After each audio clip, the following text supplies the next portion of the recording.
अभी कुछ दिन पहले की बात है कि मैं एक व्यक्ति के साथ बैठा हुआ था, मेरे दोस्त के साथ बैठा हुआ था, और मैंने मैंने उससे एक बात कही कि यार मैं वो चीज़ें क्यों नहीं कर रहा हूँ जिसके कारण मेरे लाइफ में एक्चुअल में वो प्रोग्रेस होगी, या फिर मैं उस राह पर, जिस राह पर मैं ऑलरेडी चल रहा हूँ, उस राह पर, उस पाथ पर ज़्यादा जल्दी और ज़्यादा सलीके से चल पाऊंगा।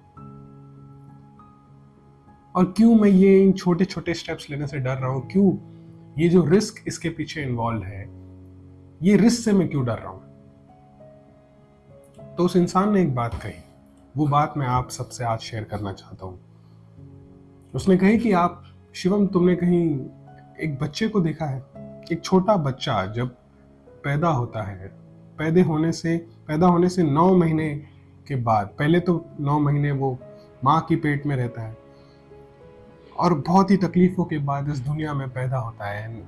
उस दिन के बाद ये जो 9 महीने का जर्नी है, अगर आपने इस 9 महीने के जर्नी को बारीकी से देखा और समझा, तो आपको आपके लाइफ में सारी प्रॉब्लम्स किस तरह से टैकल करनी है ये समझ में आ जाएगी।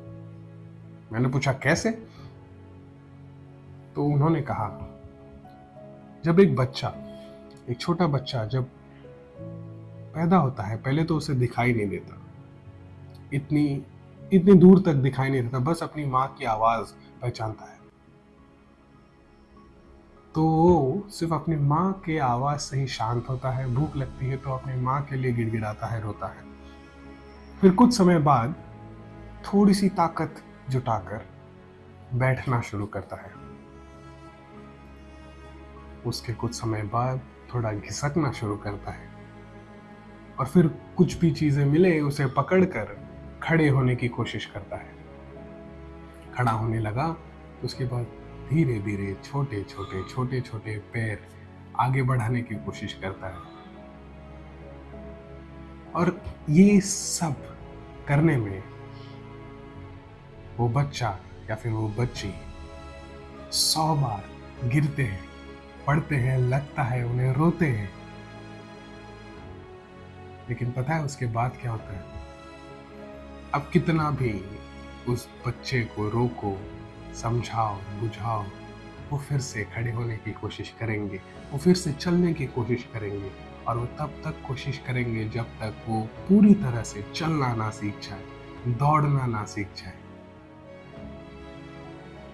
अगर हम इन छोटे बच्चों की तरह, भले वो कितने भी छोटे स्टेप्स क्यों ना हो, उन स्टेप्स को लेना सीख जाएं, और उन स्टेप्स को लेने के बाद अगर हम गिरते भी हैं, हमारे चेहरों के बल, हमारे फेस के बल, अगर हम जमीन पर सीधे सपाट गिरते भी हैं, फ्लैट गिरते भी हैं, क्यों ना हम उसके बाद, रोने के बाद, गिड़गिड़ाने के बाद, गाने के बाद, क्यों ना हम उठने की कोशिश करें इन्हीं बच्चों की तरह।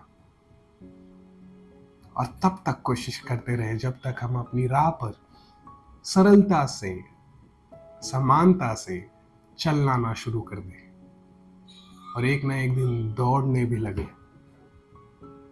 ये बात कहकर मेरे दोस्त ने मुझसे कहा कि एक बच्चे की तरह सोचो शिवम।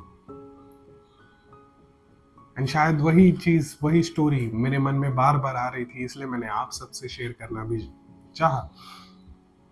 और अगर आपको ऐसी और वीडियोस देखनी है तो प्लीज कमेंट कीजिए, लाइक कीजिए, अपने दोस्तों से शेयर कीजिए जिन्हें ऐसी वीडियोस की जरूरत हो